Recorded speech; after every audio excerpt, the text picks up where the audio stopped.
Hey everybody, my name is Steph Erickson, and I'm making my first ever YouTube video for the Flex Rocks and Rollovers application submission.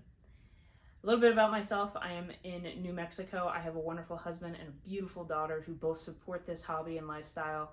Without them, none of this would be possible.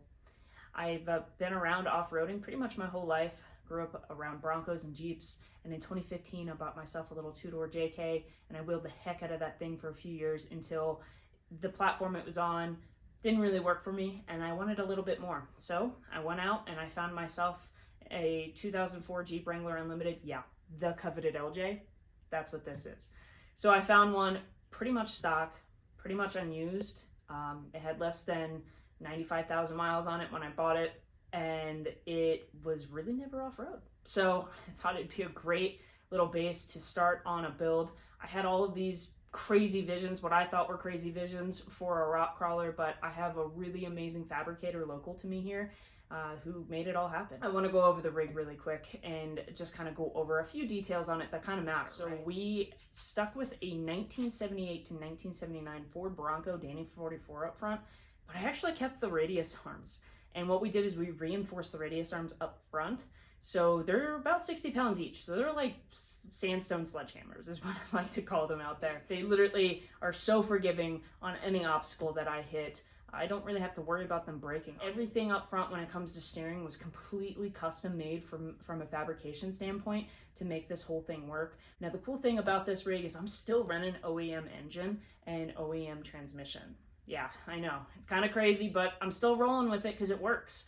I did add a Rubicrawler in it to the transfer case, and man, that thing has made a huge difference when it comes to wheeling, along with the aux air lockers I have front and rear.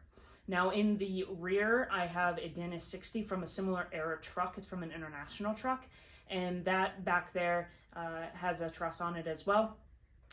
We also have anti-rocks front and rear on this rig, and I am running 37-inch KM3s on here, so we got the BFGs on here, but I actually don't have beadlocks, and I know some people might say that's kind of silly for you to do, but hey, I haven't needed them yet. If I ever pop a bead on a trail, you know what, I'll add beadlocks, but for now I haven't needed them.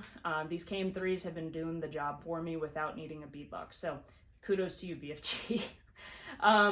We actually had the Genrite LS Tracer kit before there was like a TJ LJ stretch kit for it. So we actually had our fabricator work with Genrite directly to kind of make that work. So it all came together, and it came together to make this really badass rig.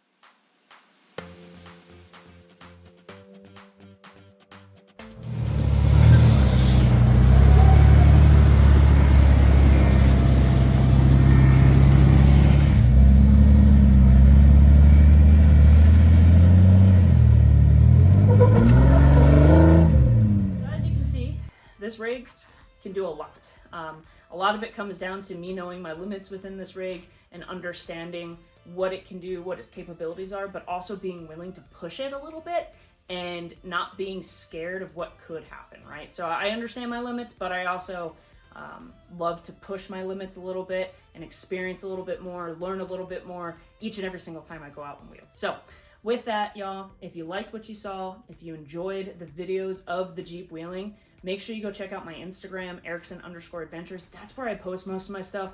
But if y'all end up liking this YouTube video, you know, I get enough comments, I get enough, you know, love around what I just showed y'all, let me know, you know, and maybe I'll start posting a little bit more here on YouTube as well. So with that, y'all, have a great day. Thank you.